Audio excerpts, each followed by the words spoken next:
یہ وہ اللہ والے ہیں. مولانا جعفر تنیسری رحمت اللہ علیہ خود لکھتے ہیں کہ میری بیوی کو گلے سے پکڑ کر انگریزوں نے باہر پھینک دیا, میری آنکھوں کے سامنے میرے بچوں کو اٹھا اٹھا کر کے پھینکا, اس کے بعد 20 تیر لوہا میرے پیروں میں بیڑی بنا کر ڈال دیا. جب میں چلتا تھا 4 انگریز مجھے چابک مارتے تھے. یوں ہی نہیں ہے. حضرت لاہوری رحمت اللہ علیہ کا ختم نبوت کی تحریک میں برف کی سلی پہ لٹایا ہوا ہے, اور لاہوری اپنے بوڑھے پہ ترس کھا, اپنی ضعیفی پہ ترس کھا, اپنی ناتوانی پہ ترس کھا. بعد آ جا یہ مطالبہ ترک کر دے. لاہوری برف کی سلی پہ کہتا دل لئی دکھ آ چل دینے جڑے قوم کے بندے نے دلیر ہوندے. کون پوچھدا کاواں تے گدڑاں نو کدی پنجری باز تے شیر ہوندے.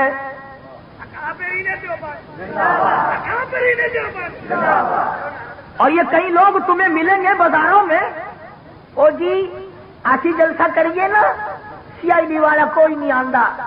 آسی جلسہ کریے سانو پوچھن کوئی نہیں آندا. یہ جو بندی لوگ جلسہ کرتے ہیں سارے نچ کے آ جاندے. بڑا جہاں مال ہوگا ڈاکو وہیں تو پڑے گا. نہ بھوکے کے گھر میں سے ڈاکو کیا نکال کے لائے گا. وہ فقیر کے گھر میں رات کو چور آ گیا برتن کھڑکے, اور کہنے لگا بندے خدا مجھے یہاں چاندنے میں دن میں کچھ نہیں ملتا, تجھے رات کو کیا ملے گا.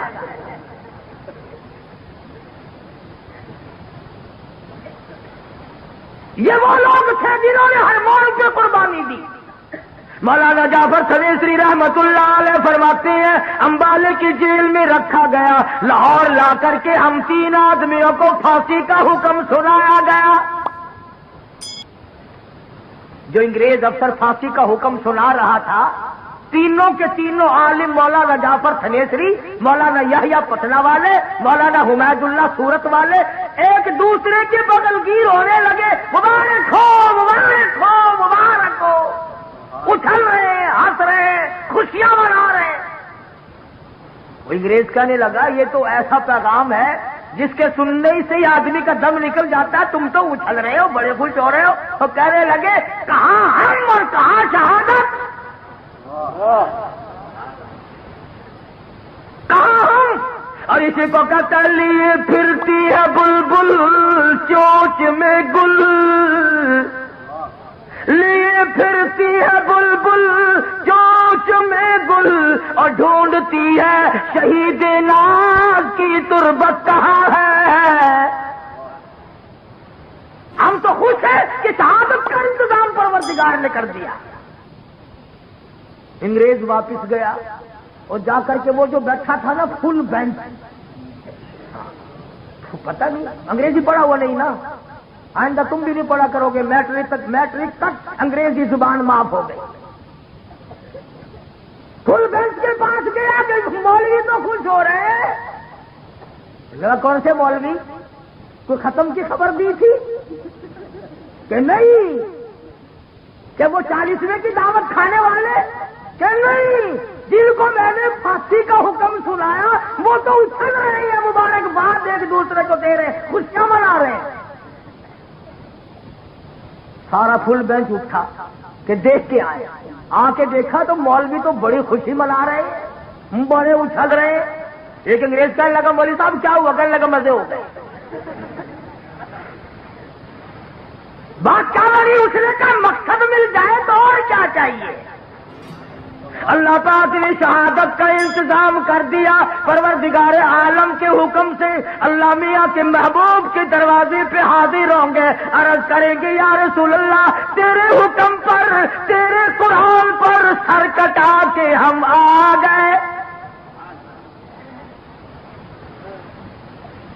انگریز کہنے لگے, وہ فل بینچ پھر بیٹھا کہ دوبارہ پھر بیٹھو. اور کہیں نہ کچھ کام ہوتا ہی نہیں انگریزوں کو, اور انگریزی والوں کو سیٹ ڈاؤن ہی کرتے رہے. بیٹھ گئے. پھر جج بولا کہ مولویوں کی پھانسی کا حکم کینسل. بولنے کا کیوں, کہ ہمیں مولویوں کو خوش نہیں ہونے دینا.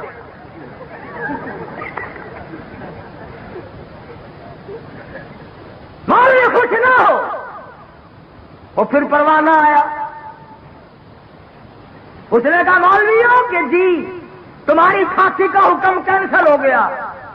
مولانا جعفر سنیسری فرماتے ہیں ہم تمام کے تمام بیٹھ کے رونے لگے اور پڑھنے لگے وَلَا تَقُولُوا لِمَن يُقْتَلُ فِي سَبِيلِ اللَّهِ،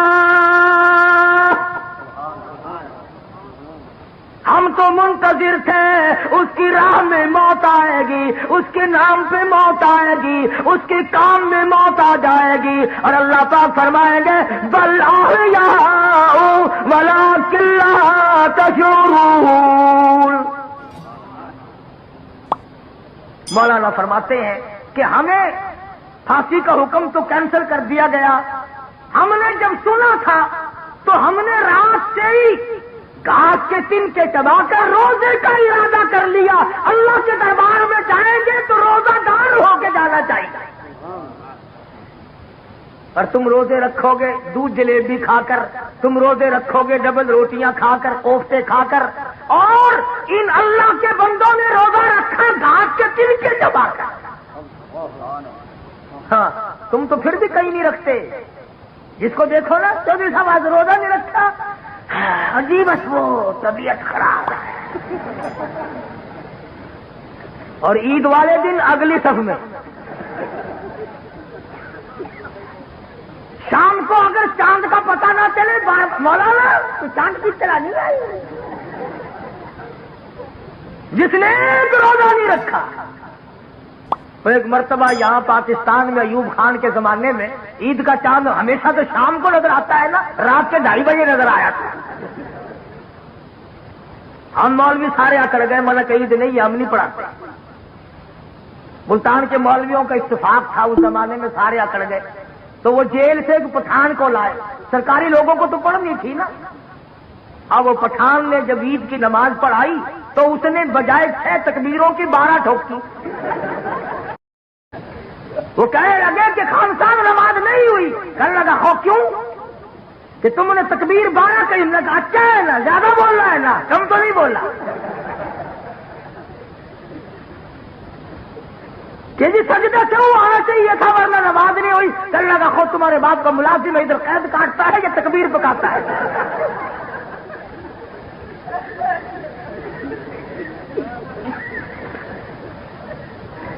بڑی قسمتوں والے ہم لوگ ہیں، عید کا چاند کبھی شام کو اور کبھی صبح۔ عجیب لوگ ہیں اور عجیب ذہنیت ہے۔ مولانا جعفر سنیسری رحمت اللہ علیہ فرماتے ہیں پھانسی کا حکم تو کینسل ہو گیا، مگر ہم تینوں کی پٹائی شروع ہو گئی، ادھر روزہ ادھر انگریزوں کی مار۔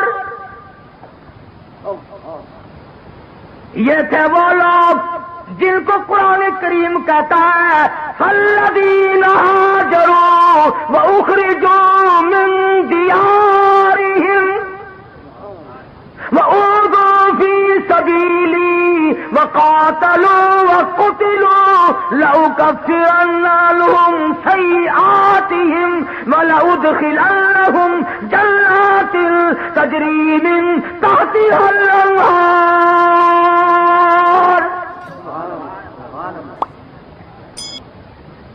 فرمایا جب ہمیں ہوش آیا تو اگلی رات آ چکی تھی، پلاٹ میں پڑے تھے، گھاس کے تنکے توڑ کر منہ میں چبا کر سارا دن کی پٹائی والا روزہ افطار کر دیا۔ یہ تھے وہ لوگ جنہوں نے صحابہ کرام سے شجاعت سیکھی، قربانی سیکھی۔ تو بات یہاں سے چلی، اللہ پاک نے حکم دیا میرے محبوب چلو، عرض کیا میرے پاس امانتیں ہیں، میں کس طرح واپس کروں، اب رات کا وقت ہے۔ فرمایا میرے نبی یہ علی ہیں، ان کے حوالے کرو۔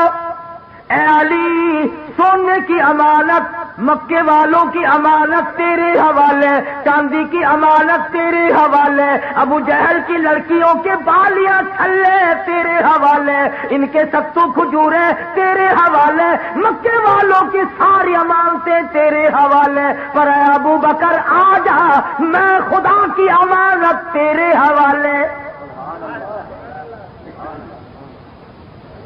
میری امانت تیرے حوالے.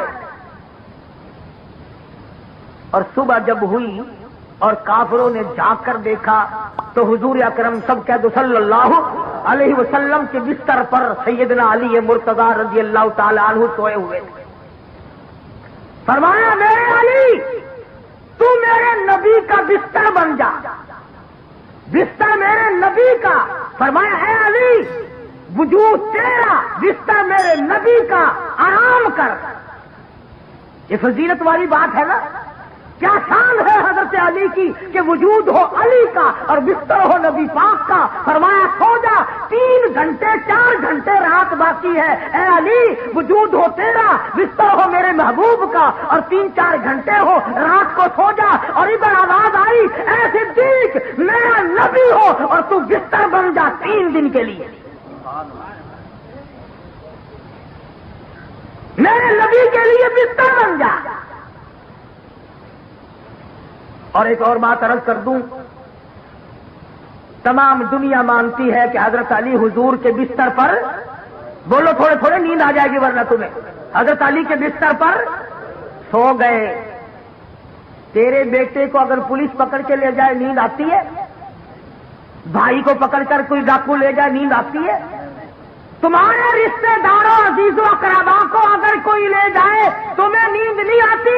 اور وہ علی کہتا ہے کہ ابو بکر کے حوالے نبوت ہو گئی اور خود سو گیا. اگر صدیق نبی کا دوست نہیں تو حضرت علی کو نیند نہیں آ سکتی. یا پھر اس بات کی تردید کرو کہ حضرت علی سوئے. اگر سونا مان لو گے تو یہ بات ماننی پڑے گی کہ حضرت علی کے عمل نے, حضرت علی کے کردار نے یہ ثابت کر دیا کہ آج وہ خطرناک رات ہے. اگر میں ہوتا نبی کے ساتھ تو خطرہ تھا, صدیق ہے لہذا دنیا کی کوئی طاقت نبی کو نقصان نہیں پہنچا سکتی.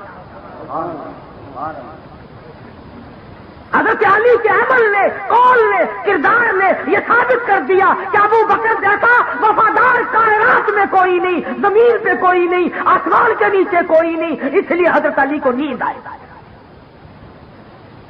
اور علی اتنا بزدل بھی نہیں تھا, جب حضور صدیق کے پاس گئے اڑ کے کھڑا ہو جاتا, دیکھو جی یہ چھلے چھلے اس کے حوالے کرو, میں آپ کے ساتھ رہوں گا, خطرناک رات ہے, مجھے کسی کا اعتبار نہیں.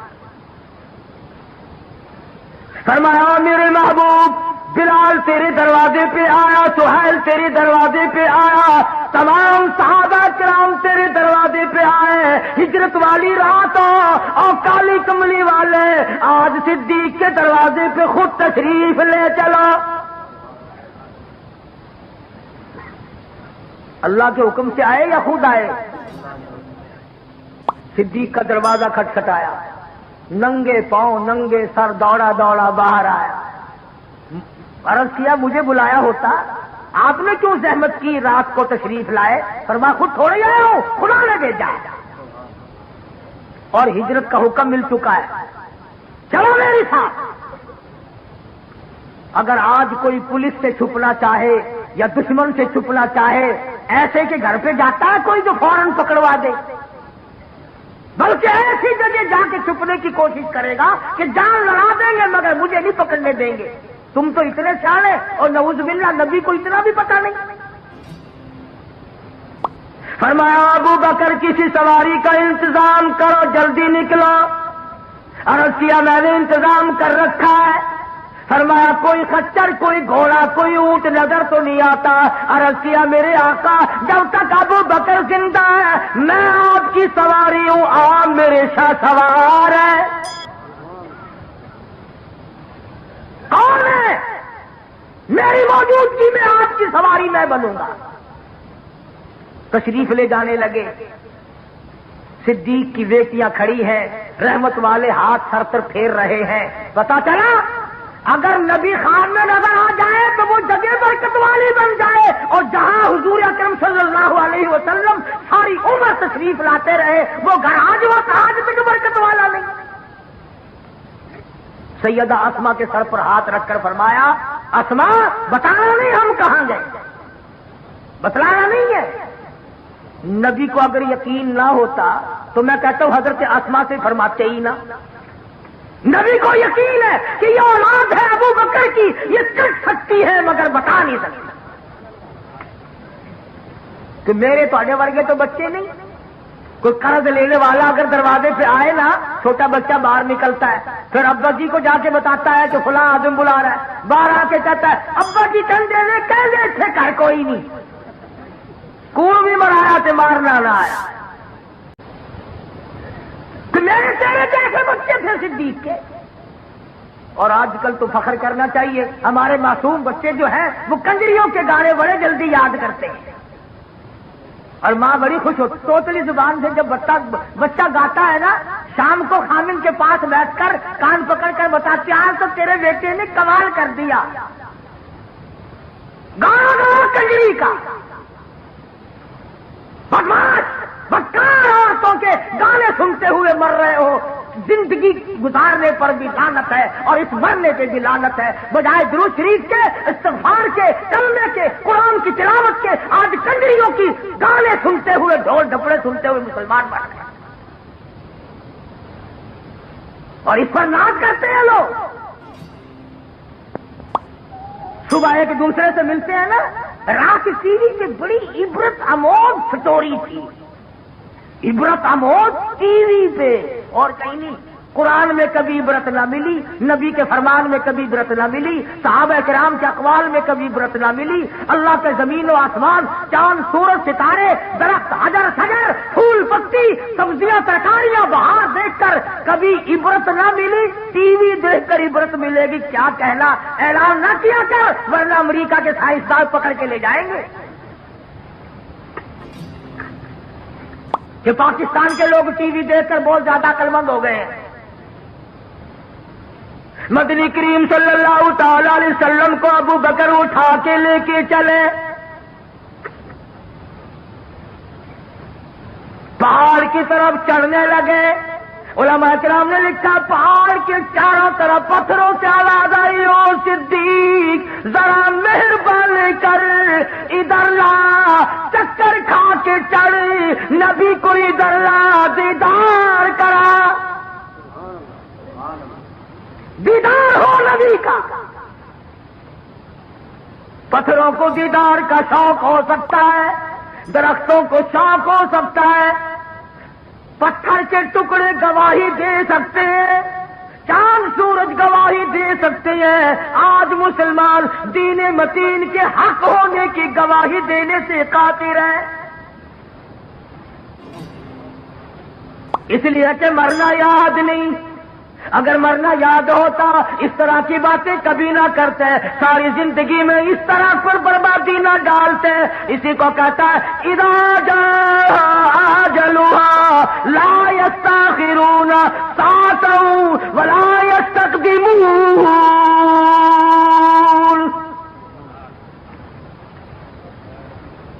ساری اللہ والوں کے جوتوں میں یہ چیزیں ملیں گی. حضرت لاہوری ہے سب قید رحمت اللہ علیہ، تقسیم سے پہلے انگریز نے حکم دیا کہ احمد علی لاہوری کے گھر کی تلاشی لو. ایس پی سکھ ہے، تلاشی لینے کے لیے حضرت کے گھر پہ آیا، ادھر دیکھا ادھر دیکھا، یہاں دیکھا وہاں دیکھا، حیران ہو کر کے کہنے لگا مولانا دستاویز تو کیا ملنی تھی، نمک نہیں، مرچ نہیں، گھر میں آٹا نہیں، چاول نہیں، دال نہیں، اور یہ چیزیں رکھنے کے برتن بھی نہیں، کھاتے کہاں سے ہو، کدھر سے کھاتے ہو؟ مولانا نے فرمایا کہ تیرا کام پورا ہو گیا، جا تو اپنے گھر جا، اپنا کام کر، تجھے اس بات سے کیا غرض ہے؟ کہنے لگا نہیں مولانا پوچھ کے جاؤں گا کہ کھاتے کہاں سے. حضرت نے فرمایا اللہ کھلاتا ہے ہم کھاتے ہیں، وہی پلاتا ہے ہم پیتے ہیں، ہم اس کی مخلوق ہے، وہ ہمارا خالق ہے. بڑی دیر تک سوچتا رہا، اس کے بعد 50 روپے نکال کر حضرت لاہوری کو دینے لگا. کافر تھا، سکھ تھا، میرے تیرے ورگا ہوں نا فوراً پکڑتا جزاک اللہ، جزا پڑھاؤ جی جزاک اللہ. وہ لاہوری تھا، کہنے لگا بات سنو، تم تو کافر ہو، میں نے جب سے ہوش سنبھالا آج تک بھی نماز کے ہاتھ کا ٹکڑا نہ کھایا. یہ سورت یاسین تو نہیں پڑھتے، نہ سیکھتے ہیں، نہ سکھاتے ہیں، نہ عورتیں سیکھتی ہیں، نہ مرد سیکھتے ہیں، نہ بوڑھی عورتیں سیکھتی ہیں، نہ بوڑھے مرد سیکھتے ہیں، اور قبر کے کنارے لگے ہوئے ہو۔ اور سنو نبی پاک صلی اللہ علیہ وسلم کا ارشاد، فرمایا سورت یاسین اگر کوئی قبرستان میں پڑھ کر ایصال ثواب کر دے مردوں کے لیے تو ایک دن کی سورت یاسین سے 40,000 مردوں کی نجات ہو جاتی ہے۔ تم نے اس قرآن کو کیا سمجھا ہے؟ رحمت اس میں، برکت اس میں، سعادت اس میں، سکون اس میں، راحت اس میں، ایمان اس میں، جنت اس میں، خدا کی رضا اس میں، نبی کی غلامی اس میں، سب کچھ اللہ کے قرآن میں ہے۔ قرآن پڑھتے ہوئے تمہیں پھانسی لگتی ہے؟ مجھے اور آپ کو عمل کی توفیق عطا فرمائے۔